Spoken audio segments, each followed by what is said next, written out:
ಕಲಬುರಗಿಯಲ್ಲಿ ಜಿಮ್ಸ್ ಆಸ್ಪತ್ರೆಯಲ್ಲಿ ವೈದ್ಯರ ಎಡವಟ್ಟಿಗೆ ಮಹಿಳೆ ಪರದಾಡುವ ಪರಿಸ್ಥಿತಿ ಎದುರಾಗಿದೆ. ಬಾಣಂತಿ ಹೊಟ್ಟೆಯಲ್ಲಿ ಬಟ್ಟೆ ಹತ್ತಿ ಎರಡನ್ನೂ ಬಿಟ್ಟು ಹೊಲಿಗೆ ಹಾಕಿದ್ದಾರೆ.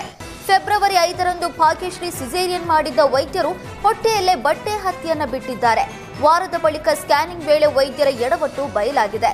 ಕರಚಗಿ ಪ್ರಾಥಮಿಕ ಆರೋಗ್ಯ ಕೇಂದ್ರದಲ್ಲಿ ಮರು ಶಸ್ತ್ರಚಿಕಿತ್ಸೆ ಮಾಡಿಸಿ ಮಹಿಳೆಯ ಹೊಟ್ಟೆಯಲ್ಲಿದ್ದ ಬಟ್ಟೆ ಉಂಡೆ ಹತ್ತಿಯನ್ನ ವೈದ್ಯರು ತೆಗೆದಿದ್ದಾರೆ. ಜಿಮ್ಸ್ ಆಸ್ಪತ್ರೆ ವೈದ್ಯರ ವಿರುದ್ಧ ಮಹಿಳೆಯ ಕುಟುಂಬಸ್ಥರು ಆಕ್ರೋಶ ಹೊರಹಾಕಿದ್ರು. ಇದಕ್ಕೆ ಸ್ಪಷ್ಟನೆ ನೀಡಿದ ಕಲಬುರಗಿ ಡಿಎಚ್ಒ ಇದರಲ್ಲಿ ಯಾವುದು ತಪ್ಪಿಲ್ಲ ಅಂತ ಹೇಳಿದ್ರು. ಹೆರಿಗೆ ಆದ್ಮೇಲೆ ರಕ್ತಸ್ರಾವ ಜಾಗಕ್ಕೆ ಹತ್ತಿ ಇಡ್ತೇವೆ, 2 ದಿನ ಬಿಟ್ಟು ಅದನ್ನ ತೆಗೆಯೋದಕ್ಕೆ ವೈದ್ಯರು ಹೇಳಿದ್ದಾರೆ. ಆದ್ರೆ ಬಾಣಂತಿ ಕಡೆಯವರು ಅದನ್ನ ತೆಗೆಸಿಲ್ಲ, ಇದರಿಂದ ಇನ್ಫೆಕ್ಷನ್ ಆಗಿದೆ. ಮಗು ಬಾಣಂತಿಗೆ ಯಾವುದೇ ತೊಂದರೆ ಆಗಿಲ್ಲ ಅಂತ ಹೇಳಿದ್ರು.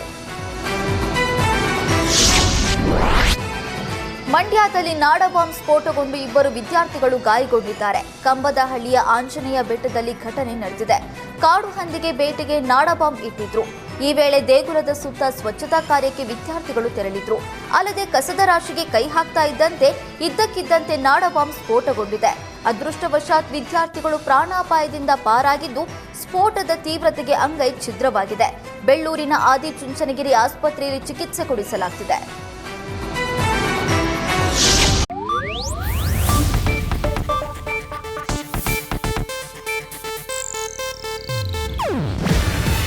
ಇದು ಏಷ್ಯಾನೆಟ್ ನ್ಯೂಸ್ ನೆಟ್ವರ್ಕ್ ಪ್ರಸ್ತುತಿ. ನೀವು ನೋಡ್ತಿದ್ದೀರಾ ಏಷ್ಯಾನೆಟ್ ಸುವರ್ಣ ನ್ಯೂಸ್.